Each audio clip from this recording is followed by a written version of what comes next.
Hello everyone, আসসালামু আলাইকুম। আজকে একটা ভ্যানিলা কেক ডেকোরেশন করব। আমার সব কেকগুলোই কেন জানি না এত তাড়াহুড়ার মধ্যে বানানো হয়। আমি টাইম নিয়ে কেক খুব কমই মনে হয় বানাইছি এ পর্যন্ত। এই কেকটাও আমি জাস্ট 2 ঘন্টার ভিতরে রেডি করছি। 2 ঘন্টা বা 2.5 ঘন্টা এরকম টাইম আমার লাগছে। কেকটা বেক করার সাথে সাথেই একদম ডেকোরেশন শুরু করে দিছি।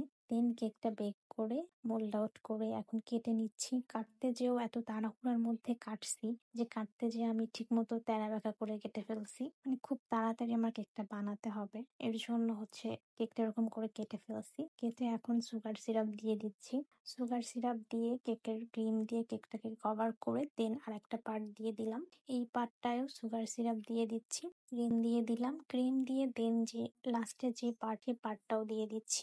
দিয়ে এইটাকে ভালোভাবে ক্রিম দিয়ে কভার করে নিয়েছি। তাড়াহুড়ার মধ্যে ক্রিমটাকেও বিট করতে করতে ওভার বিট করে ফেলেছিলাম। দেন এর জন্য ক্রিমটা এমন ফেটে ফেটে যাচ্ছিল। দেন তারপরে আবার টাইম নিয়ে ক্রিমটাকে ভালোভাবে বিট করে নিলাম। বিট করে দেন ক্রিমটাকে আবার স্মুথ করে দেন হচ্ছে আবার ডেকোরেশন করে নিলাম। ফার্স্টে এক পার্ট ক্রিম দিয়ে এটাকে কভার করে দেন হচ্ছে ক্রিমটাকে আবার প্রপার ভাবে রেডি করে দেন হচ্ছে আবার ক্রিমটাকে দিয়ে আমি ফিনিশিংটা করেছি। তাড়াহুড়ার মধ্যে কি ডিজাইন করব সেটাও ঠিক মতো মাথায় আসে না। এত পরিমাণ তাড়াহুড়ার মধ্যে মাঝে মাঝে কেক বানানো হয়। যেগুলো ভিডিও করি সেগুলো তো থাকেই, আর যেগুলো ভিডিও করি না সেগুলো খুব তাড়াহুড়ার মধ্যে করা হয়। এমন অনেক অনেক কেক আছে যেটা আমার ভিডিও করা হয় না কখনো। দেন কেকটা একটু পার্পেল টাইপের কালার আনবো, যার কারণে এই কালারটা দেওয়া। দেন হচ্ছে এটাকে দিয়ে এবার ভালোভাবে আবার কেকটাকে স্মুথ করে নিচ্ছি। তারপরে কেকটা একটু ভাবলাম একটু অন্যরকম ডিজাইন করব, এর জন্য এরকম করে নিচ্ছি। এবার জাস্ট কেকটার উপরে আমি জাস্ট কয়েকটা গোলাপ ফুল দিয়ে দিব। তাড়াহুড়ার মধ্যে মানে এত তাড়াহুড়ার মধ্যে এত তাড়াতাড়ি গোলাপ ফুলগুলো রেডি করছি। ক্রিম রেডি করছি, সাথে সাথে কালার মিশাইছি, সাথে সাথে গোলাপ রেডি করছি। কোনো টাইম ওয়েস্ট করিনি, একদম সাথে সাথে সব কাজ করছি তাড়াহুড়ার মধ্যে।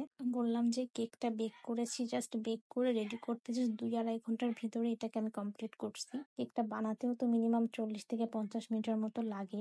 এটা 4টা ডিমের ভ্যানিলা কেক। কেকটা রেডি করেই সাথে সাথে এই যে সম্পূর্ণ ডেকোরেশনটা করলাম। দেন এরকম 6টা গোলাপ দিয়ে দিলাম।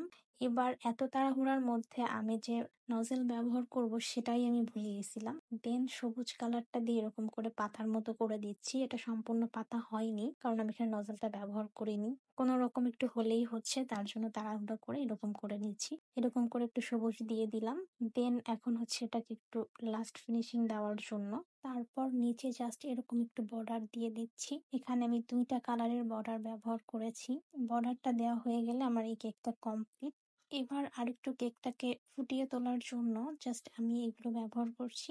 করে জাস্ট আমি কেকের ডেকোরেশনটা কমপ্লিট করছি। মানে মাঝে মাঝে এত তাড়াহুড়ার মধ্যে কেকগুলো রেডি করি, খুব তাড়াহুড়ার মধ্যে রেডি করি। আমার মনে হয় মাঝে মাঝে আমার মনেও থাকে না যে আমার এই কেকটা বানাতে হবে।